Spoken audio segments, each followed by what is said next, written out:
الحمدللہ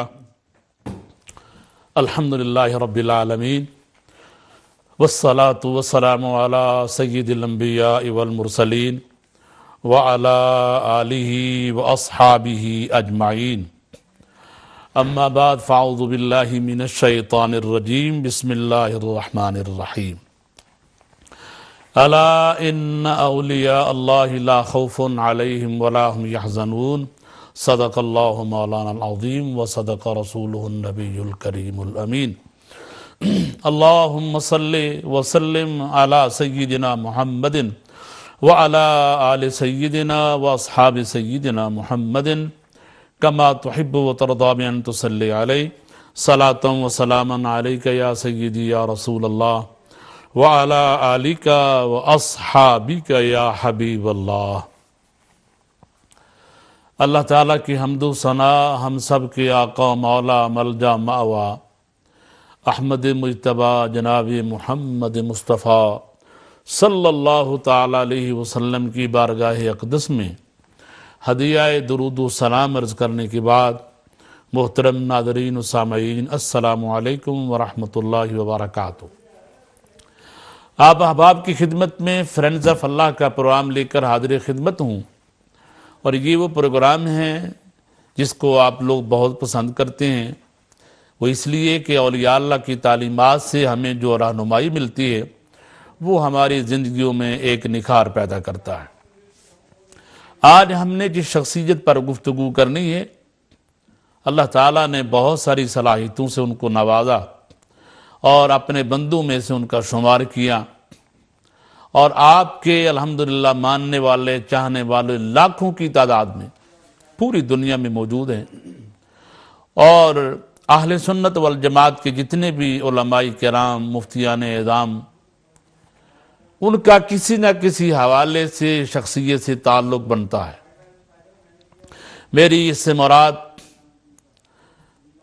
عالم اسلام کے عظیم سپوت جنہیں محدث اعظم پاکستان کہا جاتا ہے، ابو الفضل محمد سردار احمد قادری رحمۃ اللہ تعالی علیہ رضوی، جن کو اپنے شیخ سے جو فیضان ملا اور پھر اللہ تعالیٰ نے اتنی آپ کو شہرت پوری دنیا میں عطا فرمائی، اور اپنے کریم آقا صلی اللہ علیہ وسلم کی عظمتوں رفعتوں کا جو آپ نے دفاع کیا، اس کا اللہ کی ذات نے ان کو صلہ عطا فرمایا کہ آج اتنا عرصہ آپ کے وصال کو ہو گیا، آج بھی لوگ ان کو محبت کی نظر سے دیکھتے ہیں، اور اللہ تعالیٰ نے ان کی محبت اہل ایمان کے دلوں میں گھر کر دی ہے۔ تو آج ہم محدث اعظم پاکستان کے حوالے سے گفتگو کریں گے۔ امہ چینل کی خوش قسمتی کہ اس مرد درویش کا آج ذکر پاک اس چینل پر ہو رہا ہے، اور یہ بھی الحمدللہ امہ چینل کو ہی اعداد حاصل ہے کہ محدث اعظم پاکستان ہوں یا محدث اعظم ہند ہوں، ذکر پاک الحمدللہ یہاں پہ ہو رہا ہے، اور ہم اس بڑے فخر سے اعلان کرتے ہیں کہ الحمدللہ امہ چینل کو اللہ پاک نے یہ برکتیں سعادتیں حاصل کرنے کی توفیق رفیق عطا فرمائی ہے کہ ہم تمام بزرگان دین کا جو یوم وصال ہے، ان کے جو ایام آتے ہیں وہ مناتے ہیں۔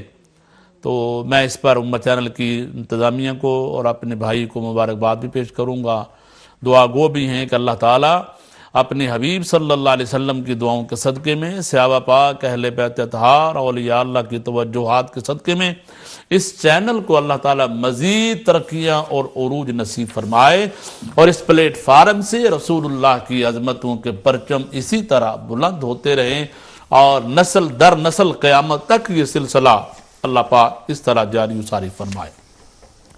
ناظرین کرام، آج کے اس ایوان میں اس خوبصورت شخصیت پر گفتگو کرنے کے لیے جو شخصیات تشریف فرما ہیں، آپ ان کو اکثر امہ چینل کی سکرین پہ دیکھتے ہیں۔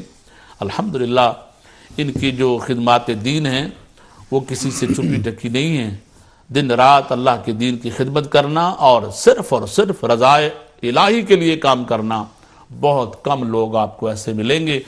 میری اس سے مراد عالم بعمل خلیفہ حضور شیخ الاسلام حضرت علامہ مولانا مفتی حافظ محمد یونس مصباحی صاحب اللہ تشریف فرما ہوئے۔ میں آج آپ کو محدث اعظم اور فرینڈز آف اللہ کے پروگرام میں تشریف لانے پر آپ کا شکر گزار بھی ہوں، ویلکم بھی آپ کو کرتا ہوں۔ السلام علیکم ورحمۃ اللہ۔ بہت شکریہ حضرت آپ کی تشریف آوری کا۔ حضرت کے ساتھ ہمارے دوسرے نوجوان سکالر الحمدللہ بہت گہرا مطالعہ رکھتے ہیں کتابوں پر، اور اکثر ہم یہاں جو پروگرام کرتے ہیں فرینڈز آف اللہ کے حوالے سے اس پہ میری رہنمائی بھی کرتے ہیں، اور الحمدللہ عقیدہ کے حوالے سے اور اپنے مسلک کے حوالے سے مضبوط شخصیت حضرت علامہ مولانا محمد نظام الدین مصباحی کی اللہ، میں آپ کو بھی ویلکم کروں گا آج کے پروگرام میں، اور اسلام میں محبت پیش کرتے ہیں۔ السلام علیکم ورحمۃ اللہ۔ وعلیکم السلام ورحمۃ اللہ۔ بہت شکریہ حضرت آپ کا بھی تشریف آوری کا۔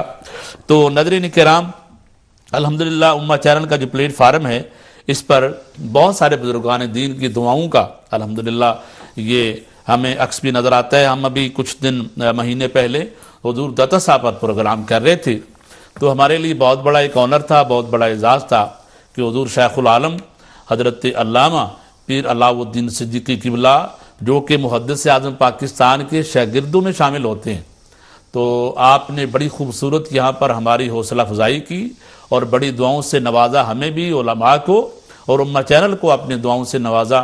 وہ آج بیمار ہیں تو ہم ان سب کے لیے دعا کریں گے کہ اللہ تعالیٰ قبلہ پیر صاحب کا سایہ اہل سنت پہ سلامت رکھے۔ جس انداز سے وہ دین متین کی خدمت کر رہے ہیں، اللہ پاک ان کے اس کاموں کو اپنی بارگاہ میں قبول فرمائے، اور حضور قبلہ پیر صاحب کو مکمل اللہ پاک شفائے کاملہ عاجلہ عطا فرمائے۔ تو ہم جو ہے پروگرام شروع کرنے سے پہلے میں ابھی علامہ نظام الدین صاحب سے اور علامہ مصباحی صاحب سے گزارش کروں گا کہ قبلہ پیر صاحب کے لیے دعائے صحت کی جائے، اور اس کے بعد انشاءاللہ ہم اپنے پروگرام کا آغاز کریں گے۔ تو جتنے حضرات آپ گھروں میں یہ پروگرام دیکھ رہے ہیں، ابھی علامہ صاحب دعا کریں گے تو آپ لوگ بھی اپنے گھروں میں ہاتھ اٹھائیے گا، اور شیخ العالم حضرت علامہ پیر علاء الدین صدیقی قبلہ کے لیے دعائے صحت کی درخواست ہے۔ تمام احباب اپنے گھروں میں بیٹھ کر حضرت صاحب کے لیے دعا کریں۔ علامہ صاحب دعا کرتے ہیں، آمین۔ بسم اللہ الرحمن الرحیم، الحمدللہ رب العالمین، والصلاة والسلام علی سید الانبیاء والمرسلین وعلی آلہ واصحابہ اجمعین۔ آمین۔ یا ارحم الراحمین، یا ارحم الراحمین، یا ارحم الراحمین۔ قبلہ شیخ الاسلام شیخ العالم حضرت پیر علاء الدین صدیقی صاحب بہت علیل ہے، میرے پروردگار عالم تو خوب جانتا ہے، انہوں نے دین متین کے لیے بہت خدمتیں انجام دی ہیں۔ پروردگار عالم اہل سنت کے وہ بے مثال رہبر و رہنما اور مقتدا ہیں۔ پروردگار عالم حضور اکرم علیہ الصلوۃ والتسلیم کی دین کی خدمتوں کی وجہ سے اور سرور عالم صلی اللہ تعالیٰ علیہ وسلم کے نائب رسول ہونے کی وجہ سے پروردگار عالم حضور پاک علیہ الصلوۃ والتسلیم کے تصدق سے، اولیاء کرام کے وسیلے سے پروردگار عالم شیخ العالم کو شفائے کاملہ عاجلہ عطا فرما۔ پروردگار عالم کرم خاص ان پر فرما، پروردگار عالم ہم سب پر بھی کرم خاص فرما۔ صلی اللہ تعالی علی خیر خلقی و نور عرش محمد و آلہ و اصحابہ اجمعین برحمتک یا ارحم الراحمین۔ بہت شکریہ علامہ صاحب، اللہ تعالیٰ آپ کو بھی جزائے خیر عطا فرمائے، اور قبلہ پیر صاحب کو اللہ تعالیٰ شفائے کاملہ عاجلہ عطا فرمائے، اور آپ کا سایہ اہل سنت پہ سلامت رکھے۔ جو دین اسلام کی آپ خدمت کر رہے ہیں، اللہ تعالیٰ اس کو اسی طرح کنٹینیو کرنے کی توفیق رفیق عطا فرمائے۔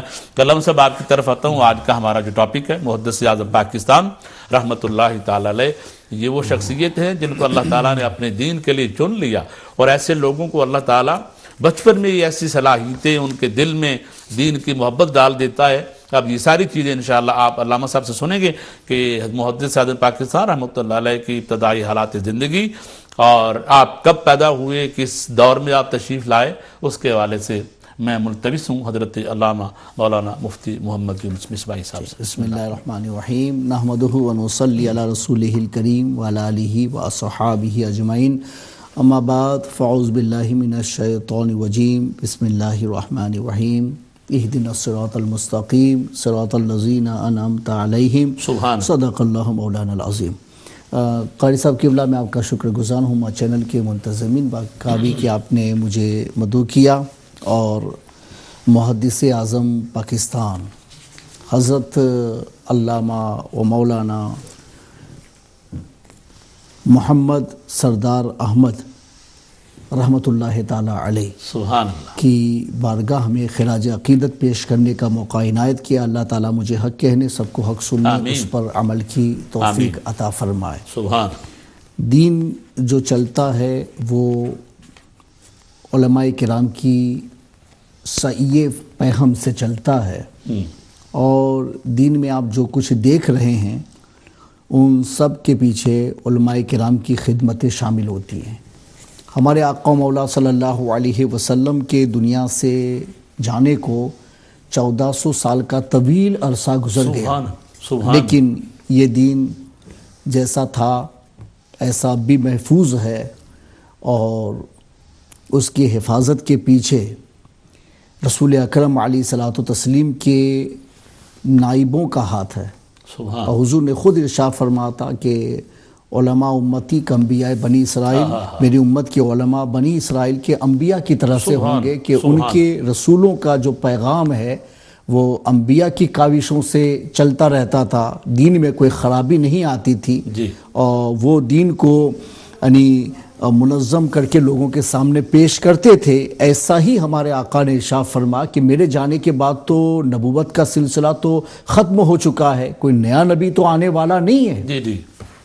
میرے دین کی حفاظت کا ذمہ اللہ تبارک و تعالیٰ نے میرے نائبوں کے سر پہ رکھا ہے، اور میرا جو نائب ہے وہ نبی نہیں ہوگا، علماء ہوں گے. اور پھر فرما کہ علماء امتی کا انبیاء بنی اسرائیل، کہ بنی اسرائیل کے نبیوں نے جو کام انجام دیا ہے، اللہ نے وہ کام تبلیغ اسلام کا یہ میری امت کے علماء کو حوالے کیا ہے. تو گویا کہ علماء کرام کی کاوشوں سے یہ دین چل رہا ہے، اور انشاءاللہ قیامت تک وہ چلتا رہے گا.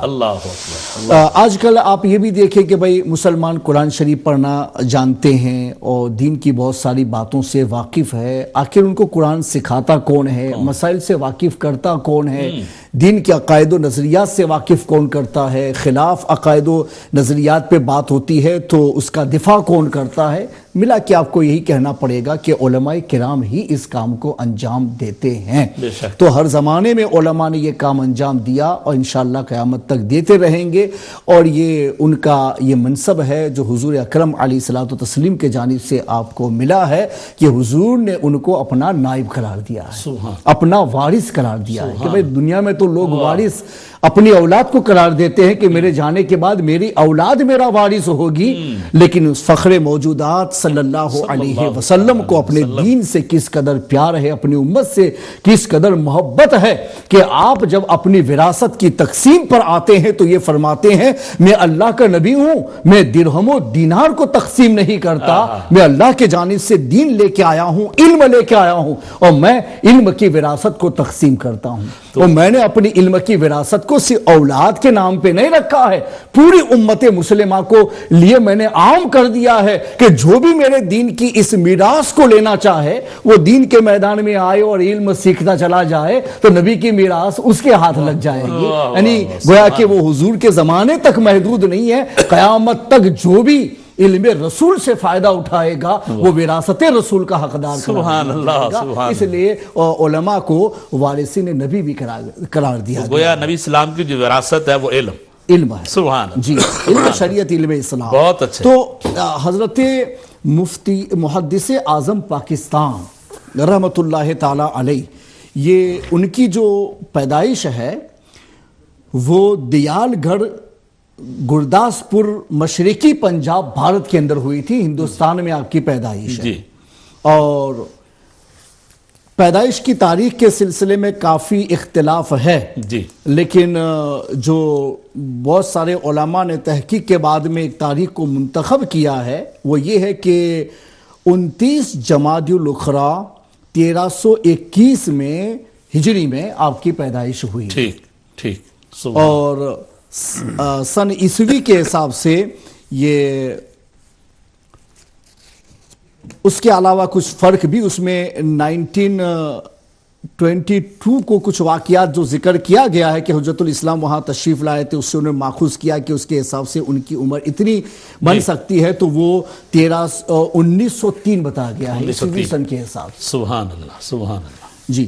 اور آپ نے ابتدائی تعلیم یہ اپنے گاؤں ہی میں حاصل کی ہے، اور آپ کے والد محترم میرا بخش صاحب رحمۃ اللہ تعالی علیہ یہ کسان تھے، یعنی فارمر تھے، اور زمیندار زمیندار تھے اور کاشتکاری کا کام انجام دیتے. تقریباً 50 بیگھہ کے قریب ان کی زمین تھی، اس میں کاشتکاری کرتے تھے. یہ آپ کا یعنی آبائی پیشہ تھا ان کا.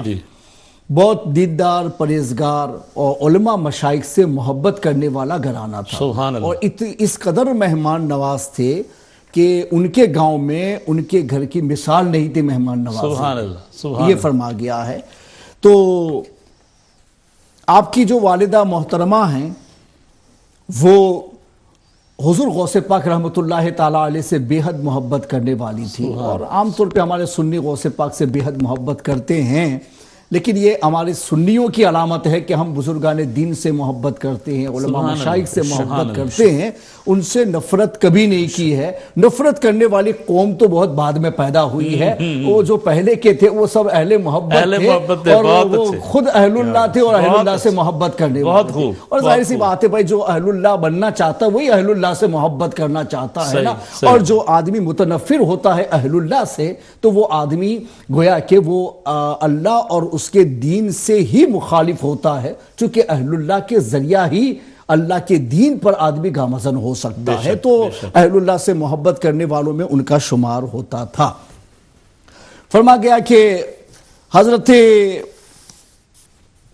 محدث اعظم پاکستان، ان کا نام سردار محمد ہے، لیکن سردار احمد کہا جاتا ہے. وجہ اس کی یہ بیان کی گئی ہے کہ جب آپ بریلی شریف تعلیم لینے کے لیے گئے، جس کو اب ہم آہستہ وہاں پہنچیں گے، تو اس دوران وہاں کے اساتذہ آپ کو سردار احمد کہا کرتے، محمد نہیں کہ سردار احمد کہتے تھے. تو وہ اساتذہ میں وہی مشہور ہو گیا، سردار احمد سردار احمد. تو آپ نے کسی کو منع نہیں کیا کہ اساتذہ جو کہتے ہیں اس نام کو بھی برقرار رکھتے ہیں. ہمارے گھر والوں نے جو نام دیا اسے بھی برقرار رکھتے ہیں. تو پھر آپ نے یہ کہا کہ میرا نام محمد سردار احمد ہے، تاکہ وہ گھر والوں نے جو نام رکھا ہے وہ بھی اپنی جگہ پر رہ جائے، اور اساتذہ جو کہتے ہیں ان کا بھی احترام اپنی جگہ پر رہ جائے. تو پھر وہ اپنے آپ کو محمد سردار احمد سے تعبیر کیا کرتے تھے. سبحان اللہ، سبحان اللہ. آپ پیدائشی اعتبار سے ولی اللہ میں شمار کیے جاتے ہیں، مادرزاد ولیوں میں آپ کا شمار ہوتا ہے. وجہ اس کی یہ ہے کہ جو آپ کے کلاس فیلو تھے، جو میٹرک تک آپ کے ساتھ یا 8 کلاسز تک وہ آپ کے ساتھ میں رہے ہیں، ان میں سے بہت سارے طلباء نے آپ کے حالات زندگی پر روشنی ڈالی ہے کہ آپ کے حالات زندگی کیا تھے. تو اس میں مولانا محمود احمد صاحب، یہ مؤلف تذکرہ علماء اہل سنت، انہوں نے بھی یہ تحریر کیا ہے. اور بھی بہت سارے لوگوں نے کلاس فیلو ہونے کے اعتبار سے ان کی سوانح کے بارے میں انہوں نے لکھا ہے. جیسا کہ مولوی نذیر احمد صاحب سراجی نے، جو کہتے ہیں میں 8ویں کلاس تک میں ان کے ساتھ میں رہا. تو آپ فرماتے ہیں کہ جب آپ کی پیدائش ہوئی تو ہمارے گھروں میں یہ چرچا تھا کہ ایک نو مولود پیدا ہوا ہے، اس کی پیشانی مبارک چاند کی سی چمکتی ہے. اور اس کے بعد میں مکتوب میں آگے یہ لکھتے ہیں کہ ہمارا گھر اور آپ کا گھر چند گزوں کے فاصلے پر تھا، اور ہماری والدہ کی آپ کی والدہ کے ساتھ میں دوستی تھی. تو فرماتے ہیں کہ حضرت محدث اعظم پاکستان پیدائشی اعتبار سے ولی تھے. اس کی پہچان یہ کہ بچپن ہی سے آپ کے جو حرکات تھے وہ شریعت اسلامی کی عین مطابق، یعنی وہ ہمیشہ شریعت اسلامی کا لحاظ فرما کرتے تھے اور سنت کے مطابق سارے کام انجام دیتے تھے بچپن ہی سے. اور فرماتے ہیں کہ کوئی خلاف ادب کام بھی ان سے نہیں دیکھا گیا، نہ کبھی ان کے منہ سے کبھی کوئی گالی سنی گئی، نہ کوئی شریعت کے مزاحم لفظ سنا گیا. یعنی بچپن ہی سے اسلام کے معاملے میں اتنے محتاط تھے. حالانکہ دین کی تعلیم سیکھنے تو بعد میں گئے ہیں، لیکن ابھی دنیاوی تعلیم میں آپ سیکھ رہے تھے. کچھ ابتدائی تعلیم اپنے گاؤں سے آپ نے دین کی لی تھی، اس وقت سے آپ کی یہ حالت تھی. وہ بتاتے ہیں کہ اس سے یہ اندازہ ہوتا ہے کہ آپ بچپن ہی سے گویا کہ مادرزاد ولی تھے، اور آپ کا جو ستارہ ہے وہ پہلے ہی سے روشن اور تابناک تھا۔ سبحان اللہ، اس کے بعد فرماتے ہیں کہ آپ نے میٹرک کی تعلیم پوری کرنے کے بعد میں وہ لاہور، مدینۃ الاولیاء لاہور تشریف لے گئے، اور پھر وہاں آپ نے دنیاوی تعلیم کو آگے بڑھانا چاہا۔ فرماتے ہیں کہ اسی دوران میں حضرت حجت الاسلام حامد رضا خان صاحب رحمۃ اللہ تعالی علیہ وہاں ایک جلسے میں تشریف لائے، جی، اور اس جلسے میں حضرت حجت الاسلام کو جب انہوں نے حضرت کو دعوت دی گئی تو اس میں آپ کو مختلف القاب جو دیے گئے، تو سب سے پہلے حضرت مجدد اعظم کا نام ذکر کیا گیا، اعلیٰ حضرت فاضل بریلوی رحمۃ اللہ تعالی علیہ کا، اور اس کے بعد حضرت حامد رضا خان حجت الاسلام کے القابات جب ذکر کیے گئے، حضرت نعیم الدین مراد آبادی رحمۃ اللہ تعالی علیہ نے ذکر کیے، تو وہ فرماتے کہ ان القاب کو سننے کے بعد میں اعلیٰ حضرت سے بھی میری دل میں محبت پیدا ہوئی، اور میں نے چاہا کہ حجت الاسلام سے بھی میں ملاقات کروں۔ تو فرماتے ہیں کہ جلسے کے بعد میں نے حضرت حجت الاسلام حامد رضا خان صاحب رحمۃ اللہ تعالی علیہ سے ملاقات کی۔ ایک ہی نظر میں آپ سے دل سے چاہنے والا بن گیا۔ تو فرماتے ہیں کہ میرے اساتذہ جو اسکول کے اساتذہ تھے، تو ان کو بھی معلوم تھا کہ میں بچپن ہی سے ہمارے یعنی اساتذہ سے یہ کہا کرتا تھا کہ آپ بزرگوں کی باتیں ہمیں سناؤ، بزرگوں کی سیرت ہمیں بتاؤ، اسکول کے دوران دین کی بھی باتیں ہمیں سکھایا کرو۔ تو فرماتے ہیں کہ بھئی کسی بھی طالب علم کو، اسٹوڈنٹ کو ہم نے دنیاوی تعلیم لیتے ہوئے دین کی تعلیم کا جذبہ اس میں نہیں دیکھا، لیکن محدث اعظم پاکستان کی یہ خصوصیت تھی کہ دین کی تعلیم لے رہے تھے، اس وقت بھی آپ یہ کہتے تھے کہ مجھے دین کی باتیں دنیاوی تعلیم کے دوران بھی سکھاؤ، بزرگوں کے واقعات ہمیں سکھاؤ۔ فرماتے کہ بچپن سے ہمیں یہ تھا یہ بچہ بہت بڑا عالم دین بنے گا اور دین کی خدمتیں انجام دے گا۔ فرماتے ہیں کہ اس طریقے سے انہی اساتذہ نے حضرت حجت الاسلام سے درخواست کی کہ آپ ان کو اپنے ساتھ میں بریلی لے جائیے اور دین کی تعلیم انہیں سکھائیے۔ تو فرماتے ہیں کہ حضرت حامد رضا خان صاحب رحمۃ اللہ تعالی علیہ کے ساتھ آپ بریلی شریف تشریف لائے، اور آپ نے درس نظامی کا آغاز فرمایا۔ فرماتے ہیں کہ باقی وہاں کا جو انتظام تھا وہ تو یہ تھا بھائی طلبہ مساجد میں خدمت انجام دیتے تھے اور مدرسے میں آ کے تعلیم حاصل کر مستقل وہاں قیام کی کوئی صورت نہیں تھی، مگر حضرت حجت الاسلام رحمۃ اللہ تعالی علیہ نے حضرت محدث اعظم پاکستان کے جذبات کو دیکھ کر کے آپ نے یہ فیصلہ فرمایا کہ آپ ہمارے گھر میں رہیں گے، آپ کا قیام ہمارے گھر میں رہے گا، آپ اپنے بچے کی طرح سے ان کی پرورش فرماتے تھے، اپنے بچوں کو جیسے کپڑے سلا کے دیتے تھے ایسے ہی کپڑے حضرت حجت الاسلام آپ کو سلا کے دیتے تھے، نہ آپ کے گھر کا ایک فرد ان کو مانا گیا، اور تعلیم کے لیے ان کا انتخاب ہوا۔ حضرت حجت الاسلام سے آپ تعلیم حاصل کرتے تھے، حضور مفتی اعظم ہند علیہ رحمت و رضوان سے آپ نے درس نظامی کی کئی کتابیں پڑھی ہیں۔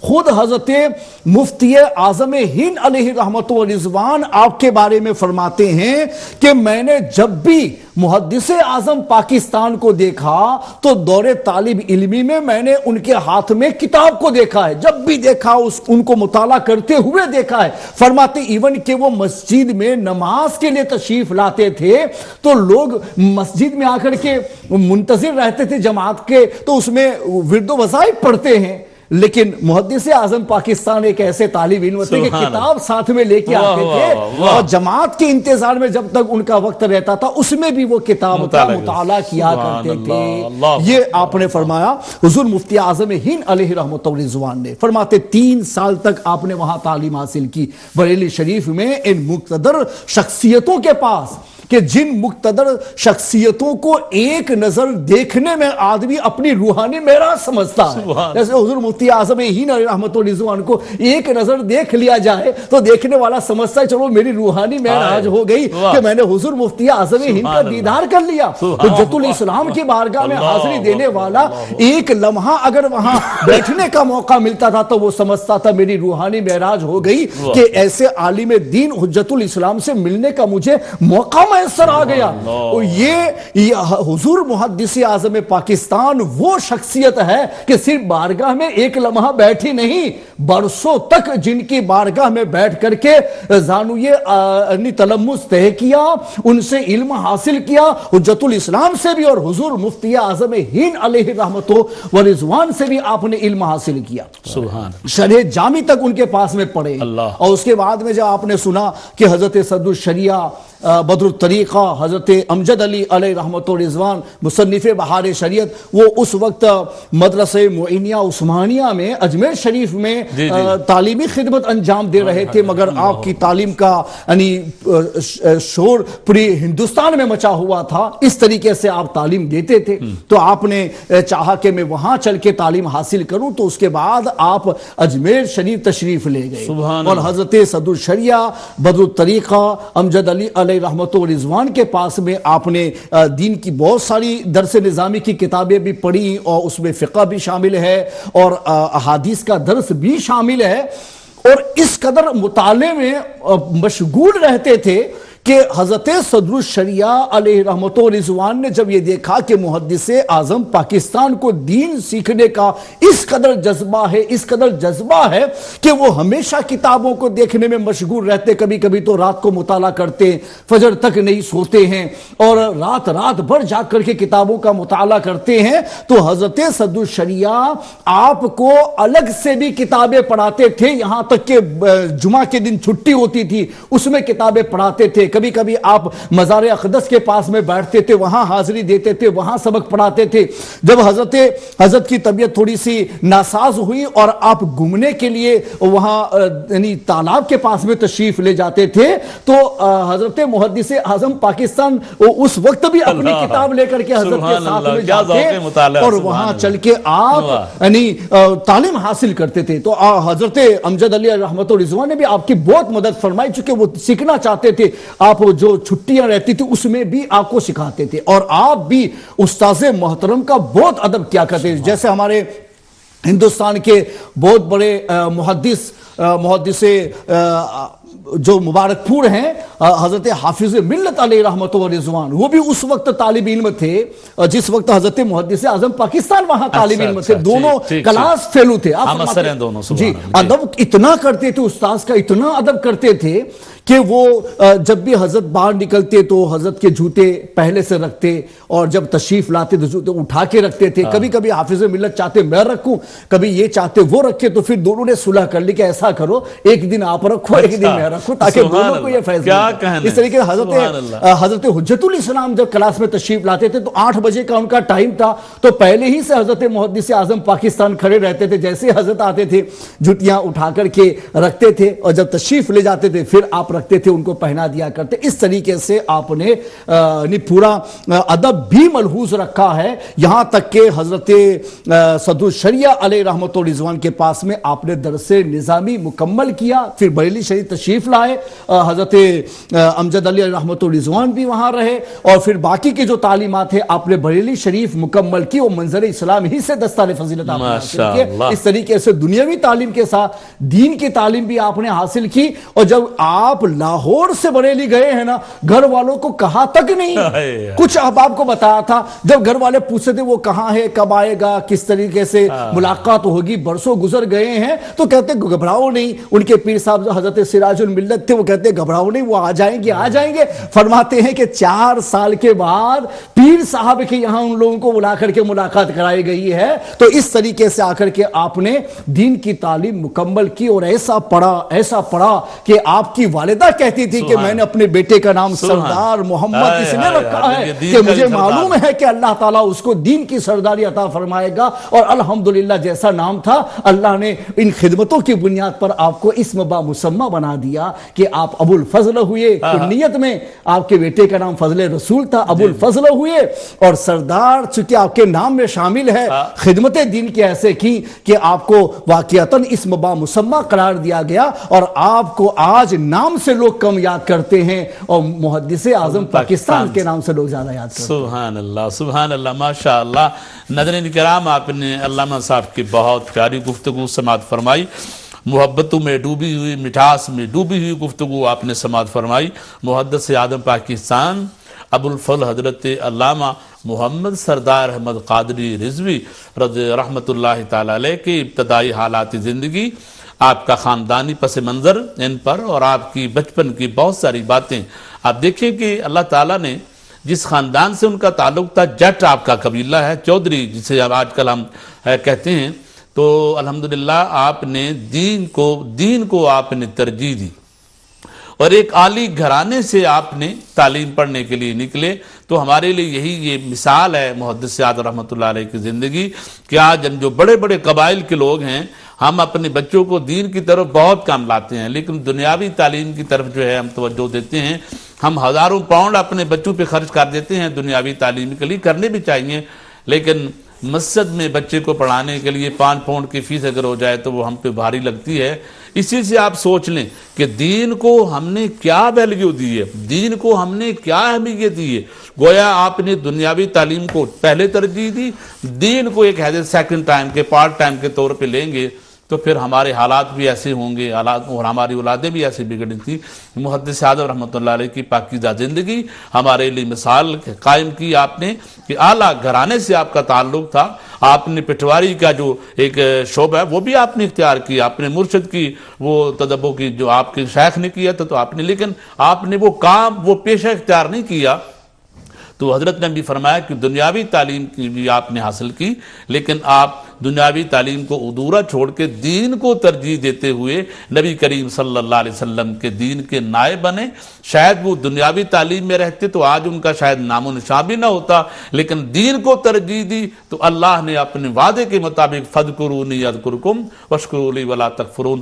آج عرصہ ہو گیا آپ کے وصال پاک تو دنیا سے گئے ہوئے، آج ان کا ذکر خیر کئی سمندر پار یہاں یو کے میں عمر چینل کی الحمدللہ اس سکرین پہ آپ دیکھ رہے ہیں۔ اللہ تعالیٰ محدث اعظم پاکستان کے فیضان کو میں چاہوں گا، اور یو کے میں جو علماء کرام ہیں، جو بالخصوص رضوی جو علماء ہیں، اگر ہمارا وہ پروگرام دیکھ رہے ہیں تو میں گزارش کروں گا تمام علماء اہل سنت سے کہ آج کے اس ہمارے پروگرام میں آپ ضرور کال کریں، اور محدث اعظم کے جو شاگرد ہیں یو کے میں وہ بھی علماء کرام یہاں پر موجود ہیں، اگر وہ بھی پروگرام دیکھ رہے ہیں تو آپ نے جو محدث اعظم کے ساتھ لمحات گزارے، ان سے جو آپ نے تربیت حاصل کی، میں چاہوں گا اگر آپ کال کریں گے تو ہمارے لیے بڑا اعزاز ہوگا۔ میں شکریہ بھی ادا کروں گا۔ مجھے ابھی بریک کے لیے کہا جا رہا ہے، بریک لیتے ہیں، بریک کے بعد واپس آ کے میں علامہ محمد نظام الدین مصباحی کی اولاد کی طرف آؤں گا، آپ کی تدریس کے حوالے سے آپ سے انشاءاللہ اور فن حدیث کے حوالے سے انشاءاللہ آپ سے گفتگو سنیں گے۔ چلتے ہیں بریک کی طرف، دیکھتے رہیے ہمارا پروگرام فرینڈز آف اللہ۔ ملتے ہیں چھوٹی سی بسم اللہ الرحمن الرحیم۔ محترم ناظرین، ویلکم بیک، آپ دیکھ رہے ہیں ہمارا پروگرام فرینڈز آف اللہ، اولیاء اللہ کے حالات زندگی پر۔ ایوری ٹیوزڈے کو یہ پروگرام ہمارا 9 بجے سے لے کر 11 بجے تک ہوتا ہے الحمدللہ، اور یہ بڑا خوبصورت پروگرام ہے اس لیے کہ اولیاء اللہ کی خوبصورت جماعت کا ذکر آپ سنتے ہیں، اور الحمدللہ ہمارے اہل سنت کے مسلک کے سچا ہونے کی سب سے بڑی دلیل یہ ہے کہ ہمیں اولیاء اللہ کی جماعت صرف اور صرف اہل سنت میں آپ کو نظر آئے گی۔ کسی بھی بد عقیدہ جماعت کو آپ ان سے یہ کہیں کہ آپ کے سچی ہونے کی دلیل ہے تو کوئی اپنی جماعت میں سے ولی کامل کو پیش کریں تو کبھی ہو ہی نہیں سکتا۔ گویا آج کل کے دور میں ابھی وہ ٹرائیاں کر رہے ہیں، بالکل ابھی تعویذ بھی دے رہے ہیں، وظائف بھی دے رہے ہیں، اور ہمارے اہل سنت کی کاپی کر کے اہل سنت کے لوگوں کے دیکھیں نہیں، ہم بھی وہی کام کرتے ہیں جو آپ کے بزرگ کر رہے ہیں، بالکل یہ دیکھیں اس طرح سادہ لوگ مسلمانوں کو گمراہ کر کے اپنی طرف لے جاتے ہیں، اور پھر ان کے بعد میں ایمان بھی خراب کرتے ہیں، عقیدہ بھی ان کا خراب کرتے ہیں۔ لہذا ہمیں ان چیزوں سے باخبر رہنا ہے کہ اہل سنت وہی ہیں جو یا رسول اللہ کہنے والے ہیں، جو آقا علیہ السلام کو حاضر و ناظر مانتے ہیں، حضور کو نور مانتے ہیں، ختم نبوت پر جن کا پورا عقیدہ ہو، وہی الحمدللہ سنی ہوگا۔ علامہ مصباحی صاحب نے بتایا کہ یہی کام علماء اہل سنت نے ساری زندگی کیا، اور اس دور میں بھی دین پر قائم رہے جب ہندوستان پہ جو ہے یہ لوگ جا کے قابض ہوئے۔ اس دور میں جو دوسرے بد عقیدہ لوگ تھے وہ وہاں سے ان سے وظائف بھی لیتے تھے، پیسے بھی لیتے تھے، ان کے قصیدے بھی پڑھتے تھے، لیکن فضل حق خیر آبادی رحمۃ اللہ علیہ جیسے علماء کتنی سزائیں ان کو دی گئی، لیکن ان کی زبان پر مصطفیٰ جان رحمت کی جو تعریف تھی، جو توصیف تھی، وہ کبھی ختم نہیں ہوئی۔ الحمدللہ سچا اور سچا جو ہمارا مسلک ہے، اور سنیوں کو اپنے مسلک پہ ناز کرنا چاہیے۔ کوئی ایسا یہ یتیم مسلک نہیں ہے کہ جس کا کوئی والی وارث نہیں ہے۔ الحمدللہ ہماری جماعت میں آپ کو وہ علماء ملیں گے جو دین کی خاطر، جنہیں شہادتیں نصیب ہوئی، دین کی خاطر ماریں کھائیں، آج بھی الحمدللہ علماء حقہ جو ہیں وہ کلمہ حق بلند کر رہے ہیں، دین اسلام انشاءاللہ۔ اس سے علامہ صاحب نے فرمایا کہ یہ نبی پاک علیہ السلام کے دین کے وارث علماء جو ہیں قیامت تک نبی پاک صلی اللہ علیہ وسلم کے مشن کو لے کر چلیں گے۔ انہیں اللہ کے پاک بندوں میں سے محدث اعظم ابو الفضل محمد سردار احمد قادری رضوی رحمۃ اللہ تعالی علیہ ہیں، آج جن کی بارگاہ میں ہم نذرانہ عقیدت پیش کر رہے ہیں۔ ابھی میں علامہ صاحب کی طرف چلوں گا، آپ سے ملتمس ہوں کہ آپ کی سلسلہ تدریس جو ہے اس کے حوالے سے اور فن حدیث کے حوالے سے جو محدث اعظم کو نبی پاک علیہ السلام کے ساتھ عشق تھی، محبت تھی، اور جب وہ حدیث پڑھاتے تھے تو کیا اہتمام کرتے تھے، اور کس قدر پاکیزگی اور نفاست اور طہارت کا جو ہے وہ اہتمام کیا جاتا۔ تو میں پھر علماء سے گزارش کروں گا کہ آج ہمارا اگر آپ پروگرام دیکھتے ہیں بھی ہے، بہت سارے علماء ہمیں بتاتے بھی ہیں، ہمارا پروگرام دیکھتے بھی ہیں، اگر آپ دیکھ رہے ہیں بالخصوص وہ علماء جن کا محدث اعظم رحمۃ اللہ علیہ کے کسی نہ کسی حوالے سے تعلق بنتا ہے، آپ ضرور ہمارے پروگرام میں شامل ہوں گے، کال کریں گے۔ میں بھی چلتا ہوں علامہ محمد نظام الدین مصباحی کی طرف۔ بسم اللہ۔ السلام علیکم ورحمۃ اللہ تعالی وبرکاتہ۔ وعلیکم السلام ورحمۃ اللہ۔ الحمدللہ والصلاة والسلام علی رسول اللہ وعلی آلہ واصحابہ اجمعین۔ سبحان اللہ۔ حضرت مولانا حافظ و قاری زمان صاحب قبلہ، حضرت محدث اعظم پاکستان علامہ محمد سردار احمد قدس سرہ النورانی کے وسیلے سے آپ کو بھی اور پیر طریقت حضرت علامہ علاء الدین صدیقی اور دیگر امہ چینل کے منتظمین سمیت جو مریض ہیں انہیں شفا عطا فرمائے، آمین آمین۔ آپ کے شکریہ کے بعد حضرت مولانا محمد اقبال مصباحی کا شکریہ کہ انہوں نے محدث اعظم پاکستان کی سوانح حیات کے تعلق سے ایک طویل کتاب ہمیں پڑھنے کے لیے دی، اللہ تعالیٰ انہیں بھی جزائے خیر عطا فرمائے، آمین۔ آپ نے پوچھا کہ حضرت محدث اعظم پاکستان کا تدریسی سلسلہ، تو اس کے سلسلے میں یہ ہے کہ جب آپ نے علوم اور فنون کی تکمیل فرمائی، علوم و فنون کی تکمیل میں طلباء کے لیے ایک نصیحت یہ بھی ہے کہ آپ کے گھر والوں کو تو پتہ چلا کہ آپ اجمیر شریف میں تعلیم حاصل کر رہے ہیں، انہوں نے جو خطوط لکھے تو انہوں نے ایک خط بھی نہیں پڑھا، اللہ اکبر، اور سارے خطوط کو ایک ڈبے میں جمع کرتے رہے، اور جب فارغ ہوئے تو ایک نشست میں سارے خطوط پڑھے۔ آپ فرماتے ہیں کہ کسی خط میں لکھا تھا کہ فلاں کا انتقال ہو گیا ہے، فلاں مریض ہے، تو جو انتقال ہو گیا تھا اس کے لیے میں نے دعائے مغفرت کر دی، اور جو جس کے لیے بیمار کا لکھا تھا اس کے لیے دعائے صحت کر دی۔ سبحان اللہ۔ اور میں نے یہ خطوط اس لیے نہیں پڑھے کہ میری تعلیم میں کوئی فرق نہ آ جائے۔ کیا کہنے، اس سے آپ سمجھ سکتے ہیں کہ وہ کس انہماک کے ساتھ علم دین حاصل کر رہے تھے۔ سبحان اللہ۔ جب 1933 میں 1933 میں حضرت محدث اعظم پاکستان رحمۃ اللہ تعالی علیہ بریلی شریف منظر اسلام سے فارغ ہوئے تو پھر حضرت حجت الاسلام علامہ حامد رضا رحمۃ اللہ تعالی علیہ، جن کا عرس اسی مہینے میں ہے، جن کی ایک نگاہ کیمیا اثر نے حضرت محدث اعظم پاکستان رحمۃ اللہ تعالی علیہ کو اپنا اسیر بنا دیا تھا اور دنیاوی تعلیم سے دین کی تعلیم کی طرف متوجہ کر دیا تھا۔ انہوں نے فیصلہ فرمایا کہ آپ کو یہاں پڑھانے کے لیے مدرس رکھا جائے۔ آپ کو پڑھانے کے لیے جو پہلی کتاب دی گئی وہ بھی ہدایہ، اور وہ بھی ہدایہ آخرین۔ اولین کے مقابلے میں آخرین کو پڑھانا بہت آسان نہیں ہے۔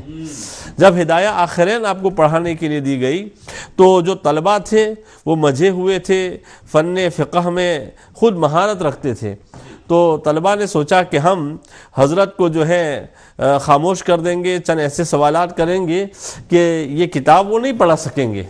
جب آپ وہ کتاب پڑھانے کے لیے بیٹھے تو سوانح نگار لکھتے ہیں کہ آپ نے طلباء کے پوچھنے سے پہلے ہی طلباء کو علم فقہ کے کچھ ایسے سوالات کیے کہ طلباء جو ہے ان کے جواب نہ دے سکے، اور پھر جب آپ نے ہدایہ آخرین کا سبق پڑھایا تو اس سبق کو سن رہے تھے دور سے حضرت علامہ حامد رضا رحمۃ اللہ تعالی علیہ. تو علامہ حامد رضا رحمۃ اللہ تعالی علیہ اتنے متاثر ہوئے کہ آپ نے اپنے صاحبزادے حضرت علامہ ابراہیم رضا رحمۃ اللہ تعالی علیہ سے کہا کہ بیٹا دیکھو، کل یہ میزان پڑھ رہے تھے، آج یہ میزان علم نظر آ رہے ہیں. تو آپ ذرا غور فرمائیں کہ علامہ حامد رضا رحمۃ اللہ تعالی علیہ ان کی تدریس سے کیسے متاثر ہوئے. پھر آپ 3 سال تک مدرس دوم رہے، لیکن جب حضور صدر الشریعہ رحمۃ اللہ تعالی علیہ بریلی شریف سے علی گڑھ تشریف لے گئے تو آپ کو شیخ الحدیث بنا دیا گیا. یعنی 33 کے اندر آپ مدرس ہوئے تھے اور 36 کے اندر 1936 کے اندر آپ کو وہاں کا شیخ الحدیث بنا دیا گیا. وہ منظر اسلام جہاں بڑے بڑے شیوخ الحدیث حدیث کا درس دے رہے تھے، ان کی مسند پر محدث اعظم پاکستان کو بٹھایا گیا. پھر آپ بخاری پڑھانے لگے، مسلم پڑھانے لگے، ترمذی پڑھانے لگے، نسائی. آپ نے جب فن حدیث پڑھانا شروع کیا تو شارح بخاری مفتی محمد شریف الحق امجدی رحمۃ اللہ تعالی علیہ، جنہوں نے مکمل فن حدیث آپ سے پڑھا ہے، وہ خود بیان فرماتے ہیں کہ ہمارے استاذ جب حدیث پڑھاتے تھے تو ایسا لگتا تھا کہ اپنے وقت کے علامہ محمود عینی نظر آ رہے ہیں. اللہ اکبر، اللہ اکبر. ایسی تقریر فرماتے تھے. بخاری کا جو ترجمۃ الباب ہے اس کی ایسی مطابقت دیتے تھے. پھر آپ لغات پر ایسی گفتگو فرماتے تھے. پھر ان ساری بحثوں کے اندر جو عشق رسول کی حلاوت اور چاشنی ہوتی تھی وہ اپنی مثال آپ تھی. میں ابھی بتاؤں گا کہ آپ کے درس حدیث میں کیسی چاشنی تھی اور کیسی حلاوت تھی، آقا علیہ السلام سے کیسی آپ کو نسبت تھی اور کیسا لگاؤ تھا. چنانچہ آپ منظر اسلام میں پڑھاتے رہے. پھر محتمم صاحب سے کچھ اختلاف ہوا تو آپ 1937 میں چند طلبہ کو لے کر مسجد بی بی جی میں تشریف لے گئے اور مسجد میں ایسے کوئی کمرے نہیں تھے، وہاں طلبہ کو پڑھانا شروع کر دیا. آپ کے پاس کوئی نہ ایسی رقم تھی کہ طلبہ کو کھلائیں نہ خود، یعنی بڑی عسرت اور تنگی کے عالم میں آپ نے پڑھانا شروع کیا. پھر صدر الشریعہ رحمۃ اللہ تعالی علیہ نے حضور مفتی اعظم رحمۃ اللہ علیہ سے کہا کہ آپ اس مدرسے کا بوجھ اپنے ذمہ لے لیجئے. تو حضور مفتی اعظم رحمۃ اللہ تعالی علیہ نے اس مدرسے کا یعنی مظہر اسلام کا بوجھ اپنے ذمہ لیا اور اپنی جیب خاص سے آپ خرچ کرتے رہے، یہاں تک کہ اس سلسلے میں آپ مخروض بھی ہو گئے. اللہ اکبر. یعنی یہ طلبہ کا خرچ اٹھانا، مدرسین کی تنخواہ دینا، اس میں آپ خود مخروض بھی ہو گئے، مگر پھر بھی آپ مدرسے کو چلاتے رہے، اس لیے کہ آپ کو معلوم تھا کہ میرے مدرسے میں پڑھانے والا کون ہے؟ علامہ محمد سردار احمد ہے. اس جیسا مدرس ہے تو میں جو خرچ کر رہا ہوں یقیناً اس کا فائدہ قوم کو ہوگا.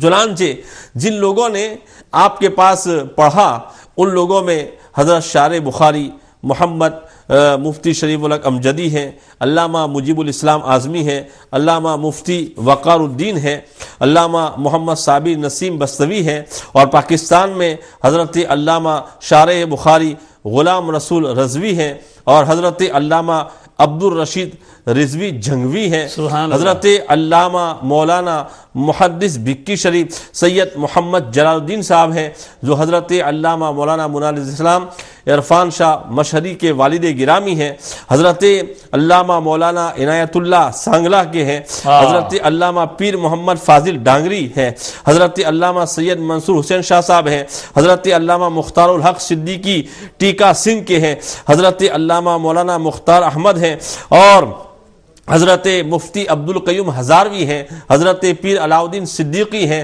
اس طریقے سے علامہ محدث جو اپنے قاری طیب کے والد صاحب ہیں وہ بھی ان کے شاگردوں میں آتے ہیں. غرض ایک کے مختلف شاہ صاحب فالیہ جی ہاں وہ کا نام تو میں اوپر ہے نا اس لیے بھول گیا. حضرت علامہ مولانا سید محمد یعقوب کیرا والا سیدہ ضلع گجرات ہے. یہ لوگ تو وہ ہیں جو بریلی پڑھنے کے لیے گئے سبحان اللہ، اور ان کو بھیجا گیا تھا کہ جا کے بریلی شریف میں جا کے مفتی اشرف سیالوی صاحب ہیں ان کو سیال شریف سے بھیجا گیا تھا، علامہ قمر الدین سیالوی رحمۃ اللہ علیہ نے بھیجا تھا کہ وہاں جا کے تم بخاری شریف کا اور حدیث کا درس لو. تو ان لوگوں نے آپ سے علم حدیث حاصل کیا. علامہ فیض احمد اویسی ہیں بے شمار آپ کے شاگرد ہیں، یہ تو میں نے وقت کا لحاظ کرتے ہوئے چند کے نام گنا ہے۔ اب آپ جب 1947 میں پاکستان اور ہندوستان کا بٹوارہ ہوتا ہے تو آپ اپنے گاؤں میں تھے گرداسپور کے اندر، یہ رمضان شریف کا مہینہ تھا۔ یہ سننے والی بات ہے کہ اس وقت ایک طبقہ جو ہے مسلمانوں کو تکلیف پہنچا رہا تھا، تو ایسے عالم میں ہر جگہ تکلیف وہ لوگ پہنچا رہے تھے، مگر جب آپ کے گاؤں کے قریب آتے تھے تو وہ اندھے ہو جاتے تھے، اللہ اکبر، چونکہ آپ نے حصار کر دیا تھا، آپ کے اندر ایسی کرامت رکھی گئی تھی، آپ کا ایسا فضل تھا کہ آپ کے گاؤں میں وہ لوگ نہیں آ سکتے تھے۔ بالآخر جب آپ نے محسوس کیا کہ اب یہاں رہنا مشکل ہے تو آپ اپنے گھر والوں سمیت اور تقریباً 100 آدمیوں سمیت ہجرت کا فیصلہ فرماتے ہیں۔ اللہ اکبر۔ آپ سوچیں کہ جہاں پیدا ہوئے، جہاں آپ کا مکان ہے، جہاں آپ کی جائیداد ہے، جہاں آپ کی کتابیں ہیں، یہ ساری چیزیں ہیں، جہاں آپ کے پیر و مرشد کا مزار پاک ہے، یہ ساری چیزیں چھوڑنا کوئی آسان کام نہیں تھا۔ اتنا بڑا محدث جس کے اتنے شاگرد ہوں، جس کی اتنی وقت ہو، وہ ایک بے سر و سامانی کے عالم میں اب وہ نئے بننے والے پاکستان میں ہجرت کر رہا ہے، اور ہجرت بھی آپ نے مشکل حالات میں کی تھی، جو نقدی تھی وہ لے گئے، باقی چیزیں تو وہ کیسے لے جا سکتے تھے۔ چنانچہ آپ پہنچے اور سب سے پہلے جس شخصیت نے آپ کی میزبانی فرمائی وہ حضرت علامہ مولانا سید محمد جلال الدین بھکی شریف ہے۔ سبحان انہوں نے اپنے گھر پہ ان کو رکھا، آپ کے گھر والوں کو رکھا، ہاں، اور آپ نے بھکی شریف میں درس بھی دیا۔ تو اس طریقے سے ایک عظیم شاگرد نے اپنے استاذ کا اس طریقے سے استقبال کیا۔ پھر آپ جو ہے اس فکر میں تھے کہ میں اپنا مستقل کام کہاں شروع کروں۔ ایک اور جگہ آپ تشریف لے گئے، وہاں آپ نے سوچا، لیکن حضور مفتی اعظم ہند رحمۃ اللہ تعالیٰ علیہ نے اور حضور صدر الشریعہ رحمۃ اللہ نے آپ کو بتایا کہ آپ فیصلہ آباد لائل پور میں تشریف لے جائیے اور وہاں دین کا کام کیجیے۔ چنانچہ آپ وہاں پہنچتے ہیں اور وہاں پہنچ کر آپ نے کام شروع کیا، پھر مسجد اور مدرسہ دارالعلوم کی بنیاد رکھی۔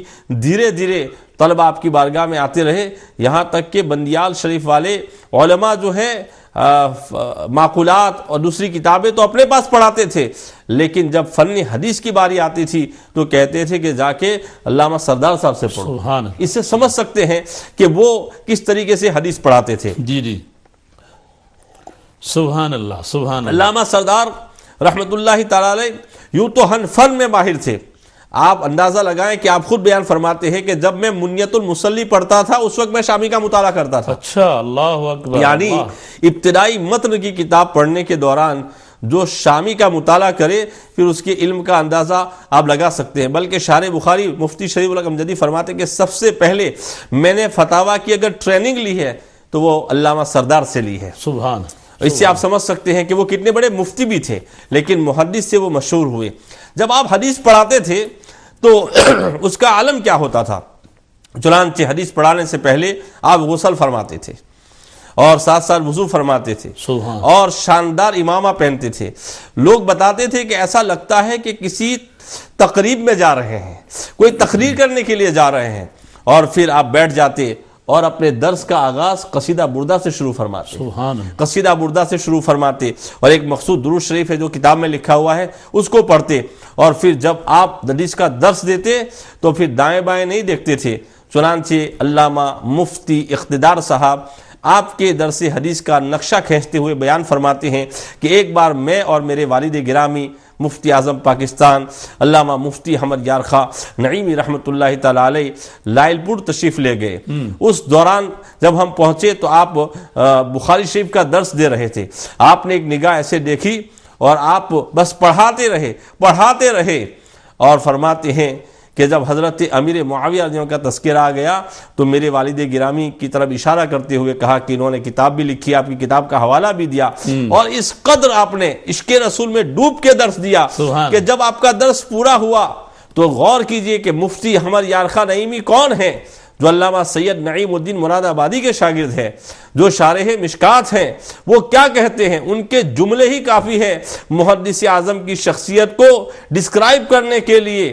فرماتے ہیں کہ جب مصافحہ اور معانقہ ہوا تو مفتی احمد یار خان نعیمی کہتے ہیں کہ حضور درس حدیث سن کر جی چاہتا ہے کہ میں آپ کا شاگرد ہو جاؤں۔ اللہ اکبر۔